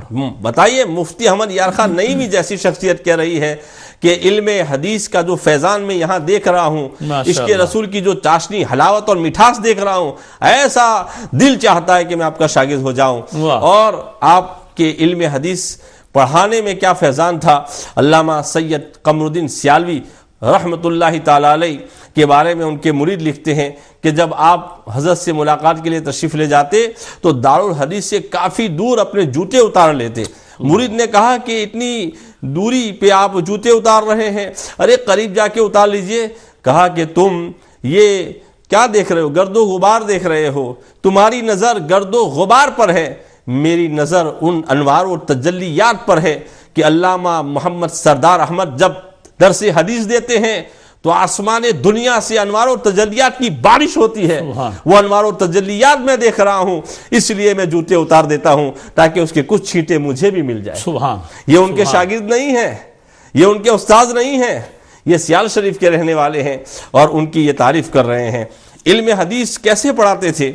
چنانچہ آپ نے فن حدیث میں مختلف کتب پر تعلیقات لکھی ہیں، لیکن قاری صاحب نے بھی ایک مرتبہ کہا تھا، ہم نے بھی کہا تھا کہ ہم اہل سنت کتابیں چھاپنے میں بہت پیچھے ہیں، ہم عرس تو کر لیتے ہیں، گنبد بھی بنا لیتے ہیں، لیکن کسی بزرگ کی کتاب آج تک محدث اعظم پاکستان کے نہ تعلیقات چھپی ہیں نہ ان کے فتاوی چھپے ہیں، سب رجسٹر میں بند ہے۔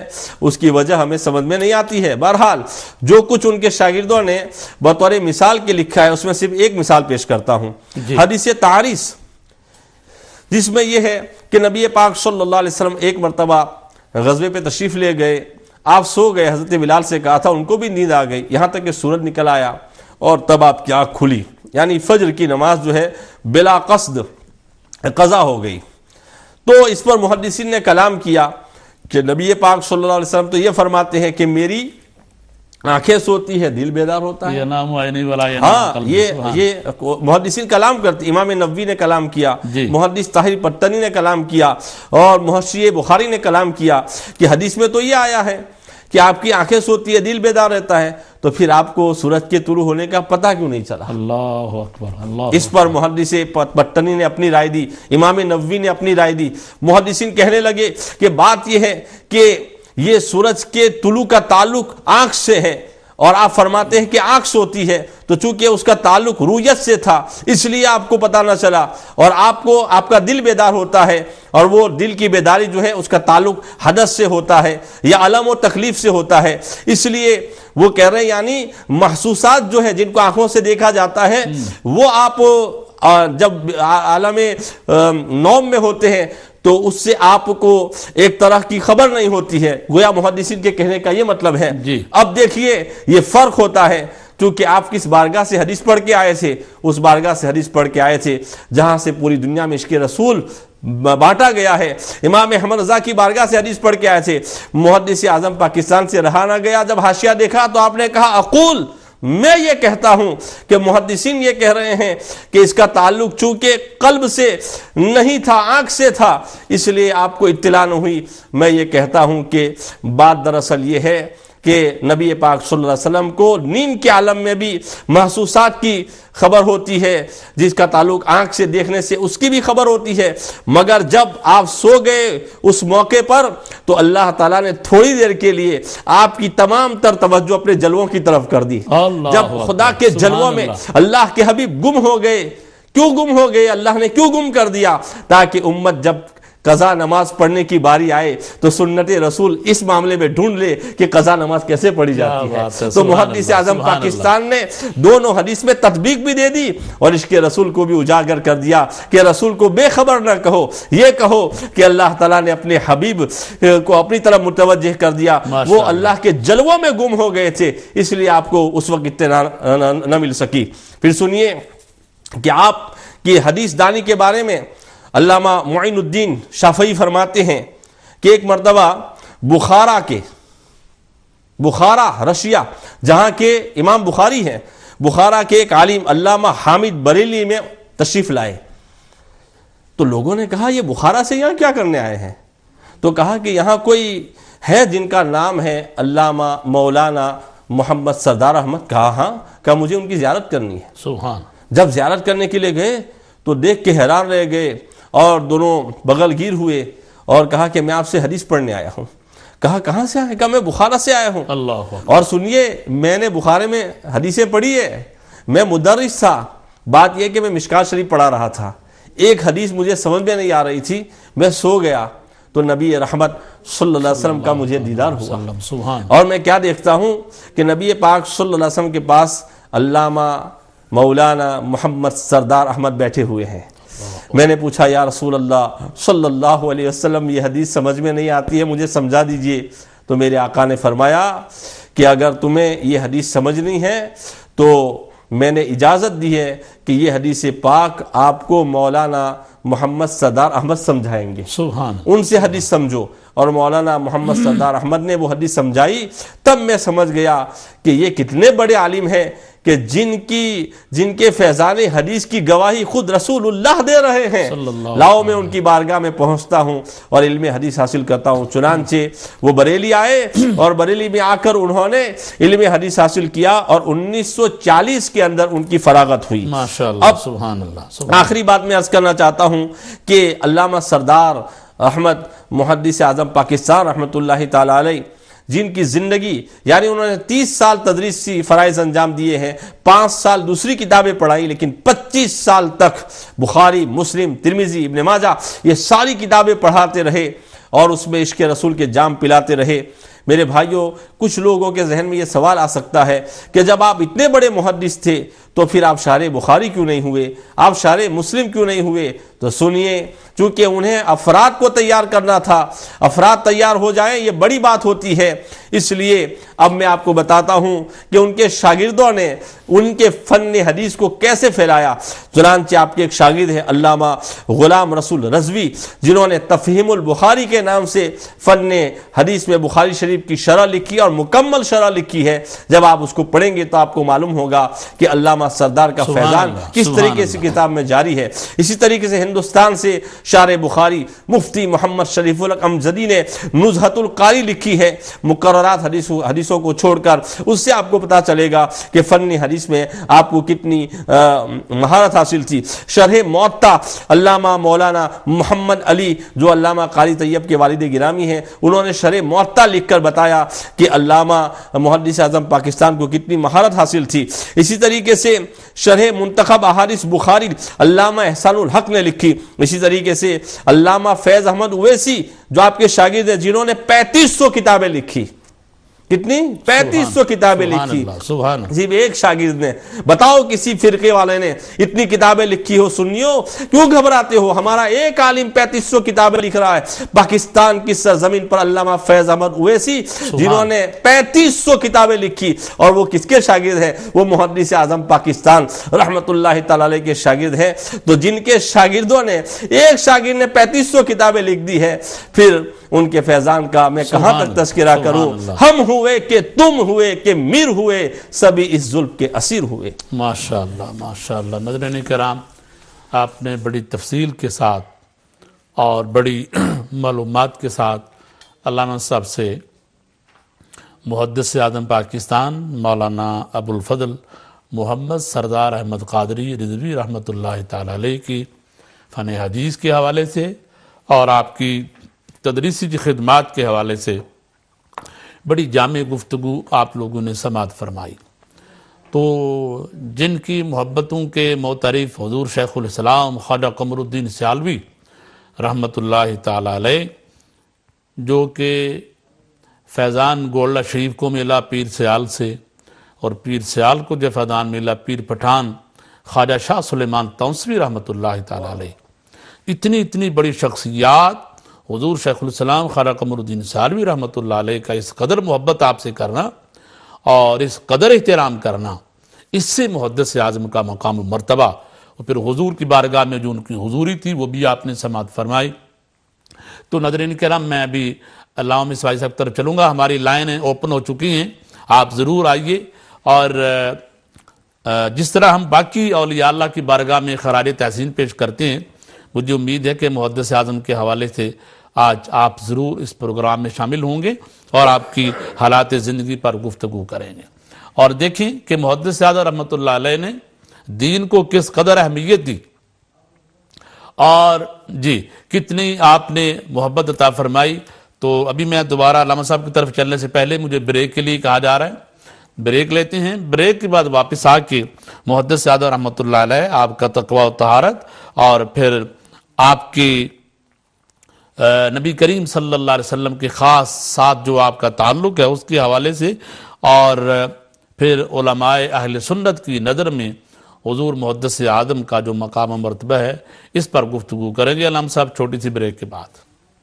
بسم اللہ الرحمن الرحیم. محترم ناظرین ویلکم بیک. اور آج پروگرام آپ دیکھ رہے ہیں محدث اعظم پاکستان علامہ پیر محمد سردار احمد قادری رضوی رحمۃ اللہ تعالی علیہ کی حالات زندگی، آپ کی دینی خدمات اور آپ نے جو عوام اہل سنت کی تربیت فرمائی، ہزاروں علماء جو آپ نے تیار کیے، آج جن کے فیضان سے ہم سب مستفید ہو رہے ہیں، آج آپ کی خدمت میں خراج تحسین پیش کیا جا رہا ہے. ناظرین کرام، ہمیں پروگرام کے دوران آپ کے میسیجز بھی آتے ہیں اور پروگرام کے حوالے سے آپ کا فیڈ بیک بھی آتا ہے. میں ابھی دوبارہ پھر گزارش کروں گا کہ پورے جہاں کہیں ہماری آواز جاری ہے، حضرت شیخ العالم حضرت علامہ پیر علاء الدین صدیقی قبلہ کی دعائے صحت کے لیے درخواست ہے. دعا کریں کہ اللہ تعالیٰ ان کو شفاء کاملہ عاجلہ عطا فرمائے. علامہ صاحب آپ کی طرف آتا ہوں. حضور محدث اعظم پاکستان، آپ کا جو طہارت و تقوی کے حوالے سے آپ کا نبی پاک صلی اللہ علیہ وسلم کے ساتھ جو خاص ایک تعلق ہے اس کے حوالے سے آپ گفتگو فرمائیں گے اور اس کے ساتھ ساتھ میں چاہوں گا چند آپ کی جو کرامات ہیں ان پر بھی آپ ارشاد فرمائیں. بسم اللہ.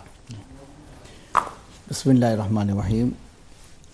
حضرت محدث اعظم پاکستان ابو الفضل محمد سردار احمد صاحب قدس سرہ عالم بعمل تھے، عالم ربانی تھے، رسول اکرم علیہ الصلوۃ والتسلیم کی سنتوں سے بے حد محبت فرمانے والے تھے. جی. اور یہی نہیں کہ صرف سنتوں سے محبت، بلکہ سنتوں سے محبت یہی ہوتی ہے کہ اس کا اتباع کیا جائے. بے شک.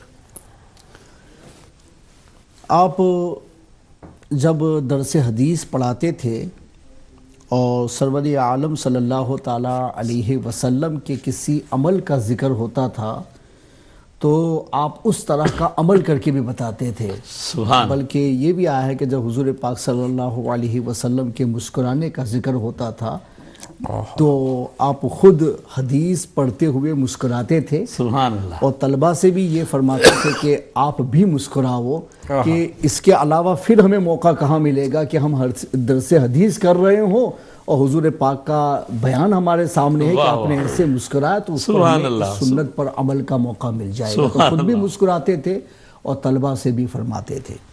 اور حدیث پاک کی جب حدیثیں پڑھی جاتی تھی، حدیث کی تلاوت ہوتی تھی، اس وقت آپ طلبہ کو اکثر یہ فرماتے تھے کہ جب بھی نبی اکرم علیہ الصلوۃ والتسلیم کا نام پاک آئے تو اس میں درود شریف پڑھا جائے. اور صحابہ کرام کا نام جہاں آتا تھا تو طلبہ سے فرماتے تھے کہ وہاں رضی اللہ تعالیٰ عنہ ضرور کہا جائے. حضور پاک کے کسی بھی صحابی کا نام ہو تو رضی اللہ تعالیٰ عنہ کہا جائے. جی. فرماتے ہیں کہ بچے عبارت پڑھتے ہوئے کبھی کبھی رضی اللہ تعالیٰ عنہ چھوڑ دیتے تھے تو آپ انہیں روک دیتے تھے اور فرماتے تھے کہ صحابی کا نام آیا رضی اللہ تعالیٰ عنہ کیوں بھول گئے ہو، پہلے اسے پڑھو پھر آگے بڑھتے ہیں. یہ آپ اس طریقے سے صحابہ کا احترام، کتنا اہتمام. علامہ صاحب میں آپ کی طرف آتا ہوں. ہمارے ساتھ نوٹری گام سے مسز اختر صاحب ہیں، ان کو پروگرام میں ویلکم کرتے ہیں. السلام علیکم ورحمۃ اللہ.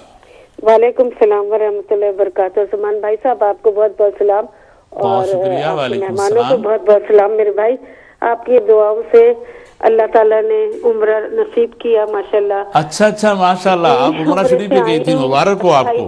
خیر مبارک میرے بھائی آپ کے لیے اور تمام علماء دین جن کو بھی جانتی اور پورے آپ کے امہ چینل کے جن لوگوں کو جانتی سب کے لیے خانہ کعبہ میں اللہ سے آپ لوگوں کی صحت تندرستی کی دعائیں کی. اللہ آپ کو سلامت رکھے. آپ کے اہل خانہ کے لیے اللہ تعالیٰ آپ سب کا سایہ ہمارے سروں پہ قائم رکھے. اللہ تعالیٰ آپ کو لمبی عمر، لمبی زندگی، صحت مند زندگی عطا فرمائے. نبی پاک صلی اللہ علیہ وسلم کے بارگاہ میں آپ سب کا سلام عرض کیا. سبحان اللہ. بہت شکریہ میری بہن. اللہ آپ کو جزائے خیر عطا فرمائے. اور پیر صاحب کا بھی میں نے سنا، اللہ تعالیٰ پیر علاء الدین صاحب کو لمبی عمر، زندگی، تندرستی دے، اللہ تعالیٰ اہل سنت والجماعت پر ان کا سایہ قائم و دائم رکھے۔ ماشاءاللہ بہت پیارا پروگرام ہے، اپنی حاضری لگا رہی ہوں، اور میرے بھائی اپنی دعاؤں میں یاد رکھیے۔ بہت شکریہ، السلام علیکم ورحمۃ اللہ۔ اللہ تعالیٰ آپ کو جزائے خیر عطا فرمائے، اور حرمین شریفین میں آپ تشریف لے گئی تھی، اللہ آپ کی حاضری قبول فرمائے، اور تمام نبی پاک صلی اللہ علیہ وسلم سے محبت کرنے والوں کو حضور کے دربار پاک کی حاضری نصیب فرمائے۔ جی علامہ صاحب، یہ تھا ہمارے بزرگوں کا، سلف صالحین علماء کا، حضور کے صحابہ کا بھی اتنا احترام تھا کہ پورے ناموں کے ساتھ اور پھر رسپیکٹ کے ساتھ رضی اللہ تعالیٰ عنہ کا اہتمام کرنا۔ یہ اس سے پتہ چلتا ہے کہ ہمارے بزرگان دین صحابہ پاک کے ساتھ ان کی عقیدت احترام کس قدر تھی۔ جی اور درسگاہ میں پڑھانے کا جو آپ کا معمول تھا وہ یہ کہ جب حدیث پاک کا درس دیتے تھے تو آپ جیسے حضرت امام مالک پہلے غسل فرماتے، پھر اچھا لباس پہنتے، پھر خوشبو لگاتے، اور اس کے بعد پورے ادب کے ساتھ میں درسگاہ میں بیٹھ کر کے باوقار ہو کر کے، با ادب ہو کر کے درس حدیث دیا کرتے تھے۔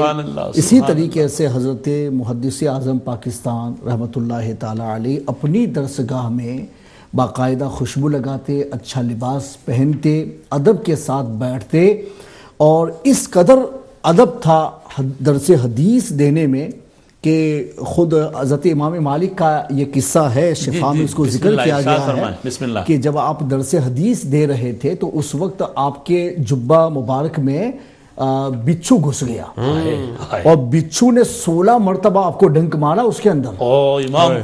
حضرت امام مالک کو فرماتے ہیں کہ جب درس گاہ سے آپ اٹھے ہیں اس کے بعد میں جبہ نکالا تو اس میں سے بچھو نکلا، اسے مارا گیا۔ فرماتے ہیں کہ دوران درس اس نے 16 مرتبہ مجھے ڈنک مارا ہے، مگر صرف رسول پاک علیہ الصلوۃ والتسلیم کی حدیث کے درس کا ادب کرتے ہوئے میں نے اس کو برداشت کر لیا، میں ہلا تک نہیں، اور میں نے اپنا درس جاری رکھا اور کسی کو احساس تک نہیں ہونے۔ سبحان اللہ، سبحان اللہ۔ اللہ صاحب، آپ سے محبت کرنے والے کالر محترم خان صاحب موجود ہیں، تو آپ کافی عرصے کے بعد ان کی بھی حاضری ہوئی ہے، آپ کو ویلکم کرتے ہیں پروگرام میں۔ السلام علیکم خان صاحب۔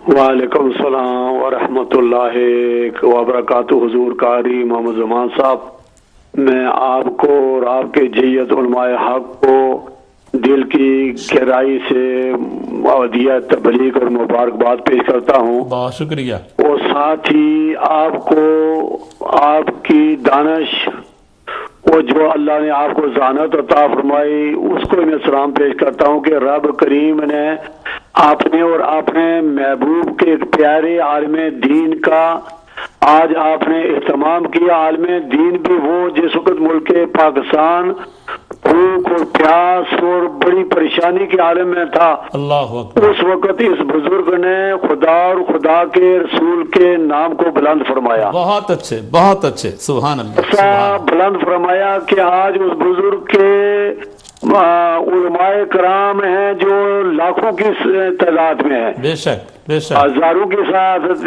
لاکھوں کی تعداد میں، ان کے شاگردوں کے شاگرد۔ واہ واہ، یہ اللہ کے رسول کا خاص عطیہ۔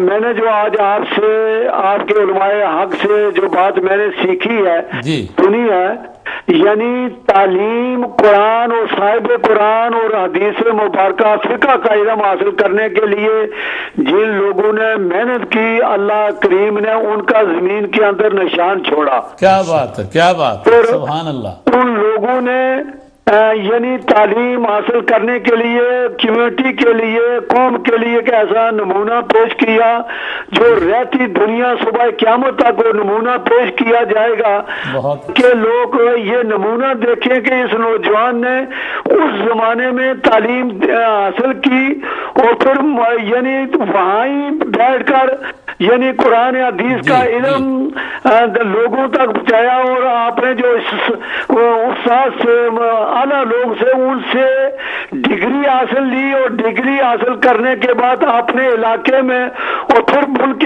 پاکستان کے لیے جو قربانی دی، اس قربانی کے ذریعے جو قرآن اور حدیث کا فیض عام کیا۔ آج اس کا نمونہ کوئی عالم دین پیش کرے تو معلوم ہو سکے نہیں نمونہ پیش کر سکتا. یہ مولانا سردار احمد صاحب مدد اللہ علی کا ایک ورثہ تھا, اللہ کے رسول نے ان کو دیا. میں سمجھتا ہوں کہ یہ ملک پاکستان کے ستارے ہیں, وہ چاند اور سورج ہیں, ایسے لوگ جن لوگوں نے اللہ کے رسول کو خریدا اور اللہ کے رسول نے ان کی اتنی قیمت بڑھائی کہ دنیا یاد کرتی ہے. بہت اچھے دنیا یاد کرتی ہے. ان کا فیض ہے کہ ملک پاکستان, برطانیہ, یورپ میں کوئی عالم دین بولے یا نہ بولے, دل یہ گواہی دیتا ہے کہ اس بزرگ نے اللہ کے رسول کا نام اور اہل سنت والجماعت کا جو قرآن حدیث کے مضبوط تھے ان کو عام کیا, تاکہ عام و خاص تک یہ پیغام حق پہنچا. اور آج ہم سنی, حنفی, بریلوی, ماتریدی, حنفی, بریلوی کا پرچار سن کر ہمارا دل بھی اللہ کے رسول کے ساتھ اور اہل بیت, اہل صحابہ سے محبت کرنے لگا. اس بزرگ کی محنت, مشقت, کوشش کا نتیجہ ہے. خان صاحب ماشاءاللہ بہت پیاری آپ نے گفتگو فرمائی, اور آپ کی حاضری محدث اعظم رحمۃ اللہ علیہ کی بارگاہ میں پہنچی. بہت پیاری آپ نے گفتگو فرمائی. آپ کو بھی اللہ تعالیٰ اجر عظیم عطا فرمائے. یقیناً آپ علماء سے, مشائخ سے اور حضور کے دین کی خدمت کرنے والوں سے بڑی محبت کرتے ہیں. اللہ تعالیٰ آپ کو بھی جزائے خیر عطا فرمائے. بڑے خوبصورت الفاظ کے ساتھ آپ نے محدث اعظم رحمۃ اللہ علیہ کو خراج تحسین پیش کیا. جی علامہ صاحب. جی ہاں, تو آپ بھی جب درس حدیث دیا کرتے تھے تو یہ اہتمام فرماتے ہیں کہ درس کے دوران کبھی کبھی آپ کا امامہ کھل جاتا تھا تو وہ اسے بھی درست نہیں فرماتے تھے, اسی حالت میں رہنے دیتے تھے کہ وہ ابھی درس دے رہے ہیں.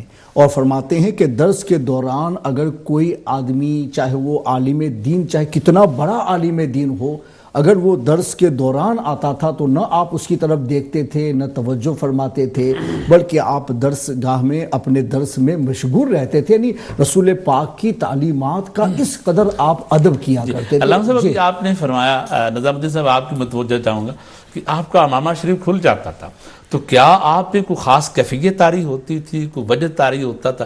کیا وجہ تھی کہ امامہ شریف جیسے ماشاءاللہ بھی آپ نے پہنا, جیسے یہ کہ مگر یہ جس طریقے سے یہ اپنے یہ اوپر والا حصہ ہے وہ کبھی کبھی ایسے ٹائٹ نہ ہو تو بولتے ہوئے سر آگے پیچھے گھمانے میں وہ کھل سکتا ہے, مگر یہ کہ پھر جی ہاں تو وہ جذبات کی کیفیت بھی ہوتی تھی. رسول پاک صلی اللہ علیہ وسلم کی حدیثوں کو ایسے پڑھاتے تھے جیسے یوں لگتا تھا کہ گویا حضور پاک پہنچا رہے ہیں, اور یہ آپ کا درس کو انہی انداز کے ساتھ میں سمجھانے کی ایک کوشش کیا کرتے. طلبہ کے ساتھ اس قدر محبت فرماتے کہ کبھی آپ نے کسی طالب علم کو نہ اس کو کوئی گالی دی. گالی کا مطلب وہی جو بد تہذیبی کے الفاظ بولے جاتے ہیں, ایسا خلاف ادب کوئی لفظ بھی ان کو نہیں بولا ہے, نہ کبھی کسی کو مارا ہے. ہاں اگر کوئی حاضر نہیں ہوتا تھا یا درسگاہ میں نہیں آتا تھا تو اس کو پیار اور محبت کے ساتھ میں سمجھاتے تھے. اور اس کے بعد میں یہ فرماتے تھے کہ اے لوگوں, یہ طلبہ رسول پاک کے مہمان ہیں,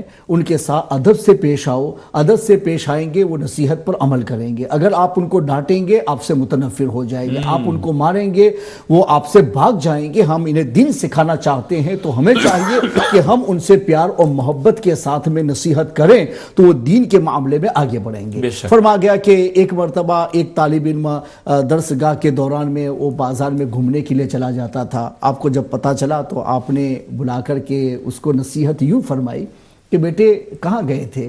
تو کہا حضور میں بازار میں چلا گیا تھا. تو آپ فرماتے ہیں کہ بازار میں کس کس مکان سے, یعنی کس کس گلی سے گئے تھے, اس گلی کے اور کتنے راستے نکلتے ہیں, کون کون سے مکان سے گزرے تھے, اس مکان کی کھڑکیاں کتنی ہیں, برکس کتنی لگی ہوئی ہیں, یہ ساری باتوں کا سوال کیا. اس کو ایک بھی نہیں آیا. تو فرماتے بیٹے جہاں گئے تھے کم سے کم وہاں کا تو نالج لے کر کے آئے تھے, جہاں گئے تھے وہاں کا تو نالج لے کر کے آئے تاکہ وقت ضائع نہیں ہوتا.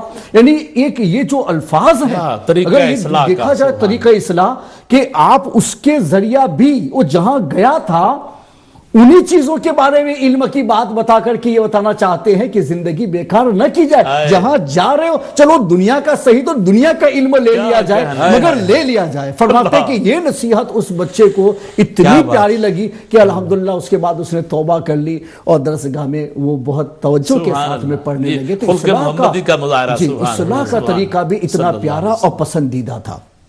فرماتے ہیں کہ بچپن سے سنت رسول کے پابند تھے کہ جب آپ چھوٹے تھے اس وقت بچے جب اسکول جایا کرتے تھے تو فرما گیا کہ اس وقت کی سنتوں کی بات ہے, بات کا تو سوال ہی الگ ہے. تو فرماتے ہیں کہ جب بارش ہوتی تھی تو بچے اپنے کپڑے سمیٹ لیتے ہیں نا, وہ پائجامے وغیرہ اٹھا لیتے ہیں, ٹراؤزر اٹھا لیتے ہیں اور وہ اوپر تک کر لیتے ہیں.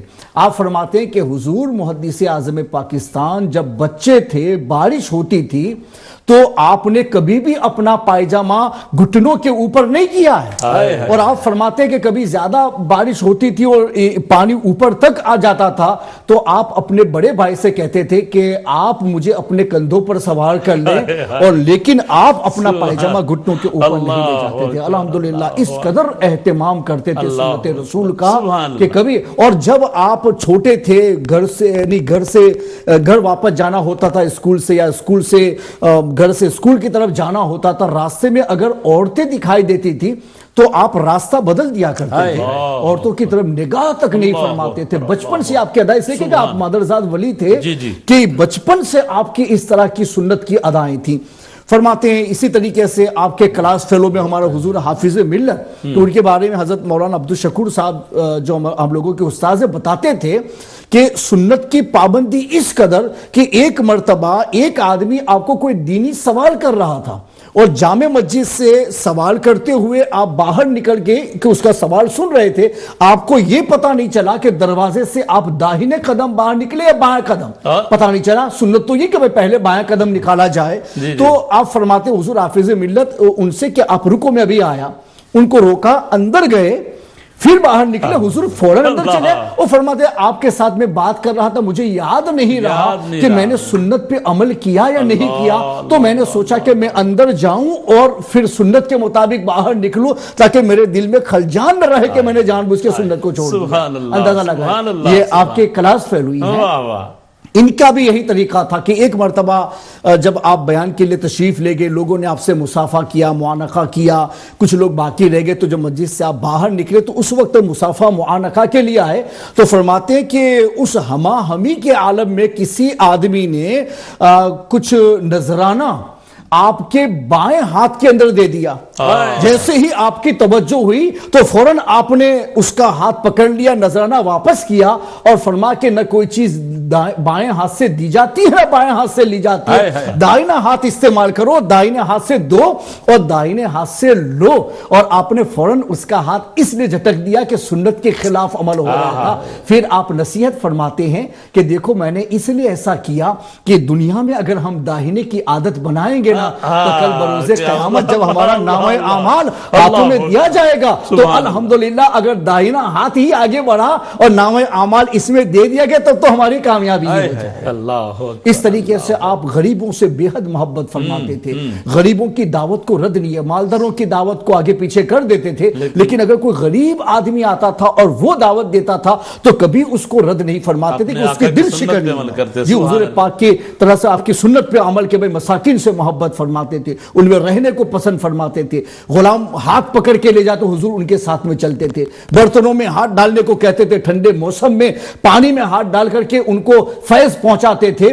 آپ بھی غریبوں کی دعوت پسند فرماتے تھے. فرماتے کہ ایک مرتبہ ایک غریب کے یہاں دعوت کھانے کے لیے گئے, کھانا بالکل سادہ سا تھا, برتن بالکل معمولی سے تھے, مگر آپ نے اس عقیدت اور محبت کے ساتھ اس کا کھانا تناول فرما, اس قدر کھانے کی تعریف کی, اس قدر لذتوں کی تعریف کی کہ اس کو تھوڑا بھی احساس نہیں ہونے دیا کہ حضرت غریب کے گھر آئے ہیں. اس سادگی کی وجہ سے آپ کے دل شکنی نہ ہو سکے. آپ نے اس طرح تعریف فرمائی اور اس کی حوصلہ افزائی فرمائی.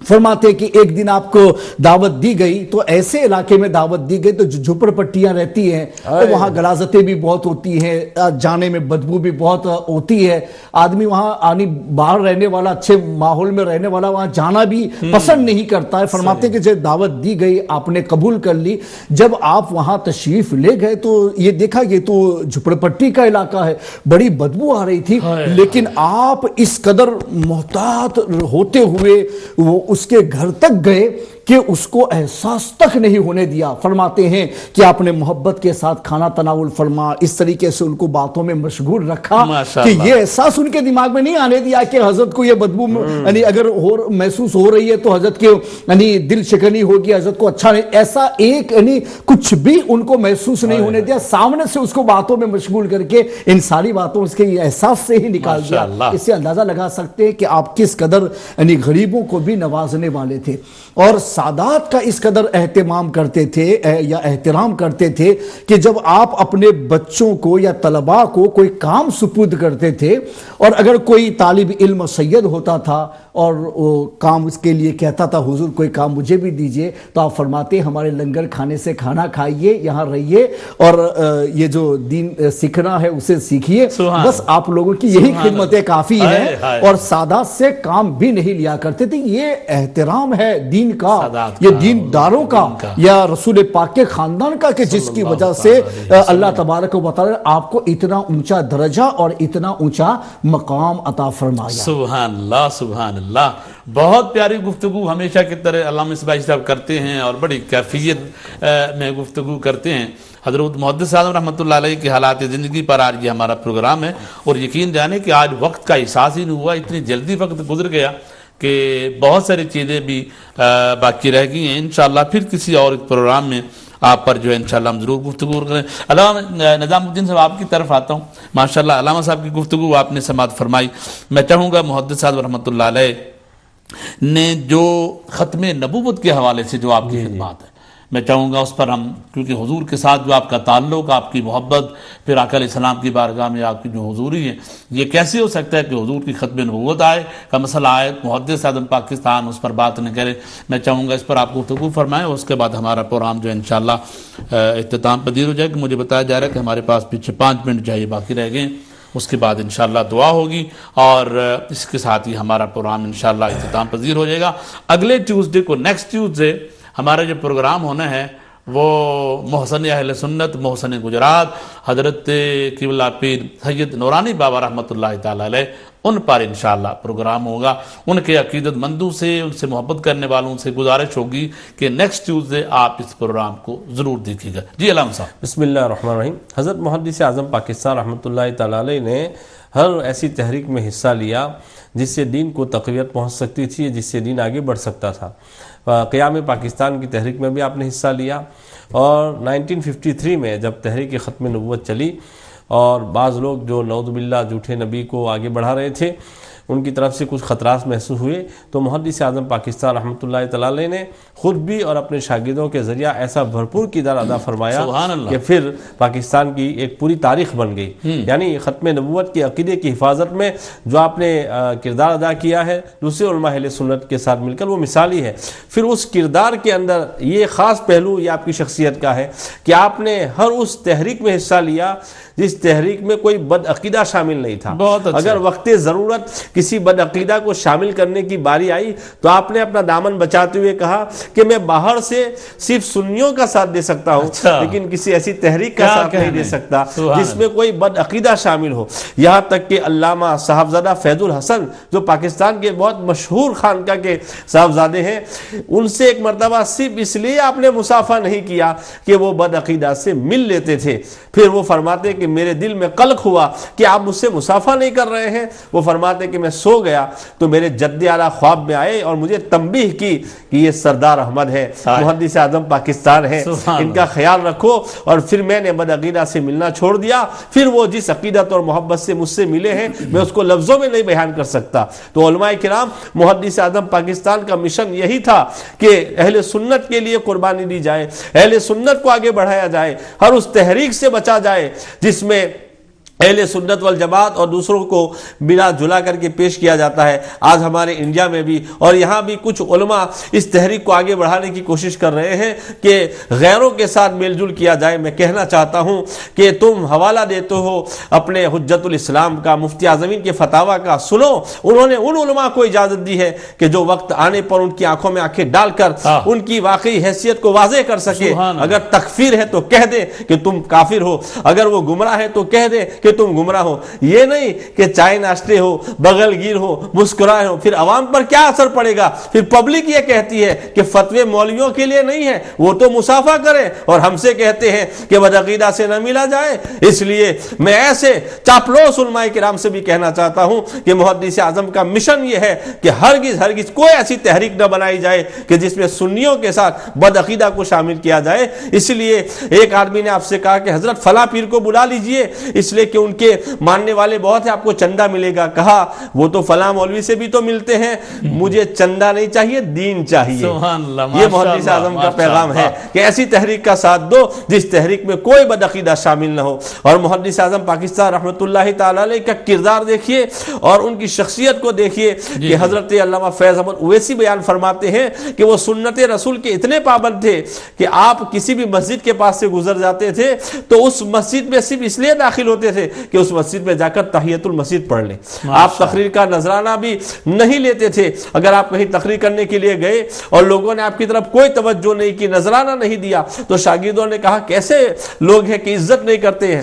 تو آپ نے کہا کہ ہمارا کام تھا تبلیغ کرنا، وہ ہم نے کر دیا، نذرانہ لینا ہمارا کام نہیں ہے. اللہ کے لیے اگر تم کام کرو گے، پتھر پر بیٹھو گے تو پتھر سے پیسے نکلیں گے. کیا کہنے. یہ محدث اعظم کا پیغام ہے کہ اللہ کے لیے کرو، نذرانے کی امید نہ رکھو، اللہ تعالیٰ خود راہیں پیدا فرما دے گا. جی علامہ صاحب، آخر پہ ایک منٹ میں چاہوں گا محدث اعظم رحمۃ اللہ علیہ کی حالات زندگی سے ہم نے کیا سیکھا، کیا سبق ملتا ہے؟ بسم اللہ الرحمن الرحیم. دیکھیے، ہر عالم باعمل کی زندگی کا جو سب سے عظیم پہلو ہوتا ہے جو شیئر کیا جا سکتا ہے کہ کچھ چیزیں تو ایسی ہوتی ہیں جو ان کے کمالات سے متعلق ہیں، وہ ان کے اپنے کمالات ہیں جو دوسروں میں شیئر نہیں ہو سکتے ہیں. رہ گئے ان کی زندگی سے وہ گوشے کہ جو شیئر کیے جا سکتے ہیں، وہ سیرت طیبہ پر عمل ہے اور علم دین سے محبت ہے. بہت اچھا. تو ہم لوگوں سے یہی گزارش کرتے کہ علم دین سے محبت کیجئے اور رسول اکرم علیہ الصلوۃ والتسلیم کی سیرت پر عمل کرنے کی کوشش کیجئے. الحمدللہ یہ نعمت آپ کو مل گئی تو آپ کی دنیا بھی بہتر ہو جائے گی اور ان بزرگوں کے صدقے میں ہماری آخرت بھی خوشگوار ہو جائے گی. بہت خوب. حضرت نے فرمایا کہ دین سے بھی محبت کرو. میں اس میں ایک جملہ ایڈ کروں گا کہ دین کی تعلیم دینے والوں سے بھی محبت کرو. اس لیے آج جو دین قائم ہے، جو دین زندہ ہے اور قیامت تک چلے گا، ان علماء ربانیین کی محنتوں دعاؤں کا نتیجہ ہے. اپنے میزبان قاری محمد زمان قادری کو امت چینل کے پلیٹ فارم سے اجازت دیں. انشاءاللہ بہت جلدی پھر آپ سے کسی اور پروگرام میں ملاقات ہوگی. اور پھر آخر پہ جاتے جاتے ہوئے تمام عوام اہل سنت سے ملتمس ہوں کہ قبلہ پیر علاؤ الدین صدیقی صاحب کے لیے دعائے صحت کیجیے گا. اللہ پاک ان کو صحت کاملہ عاجلہ عطا فرمائے اور ہمارے امت چینل کے جو احباب ہیں ان کو بھی اللہ تعالیٰ صحت و شفا عطا فرمائے اور ان علماء ربانیین کا سایہ اللہ ہم پہ سلامت رکھے. اجازت دیجیے، انشاءاللہ پھر کسی اور پروگرام میں ملاقات. تب تک کے لیے اجازت. السلام علیکم ورحمۃ اللہ وبرکاتہ.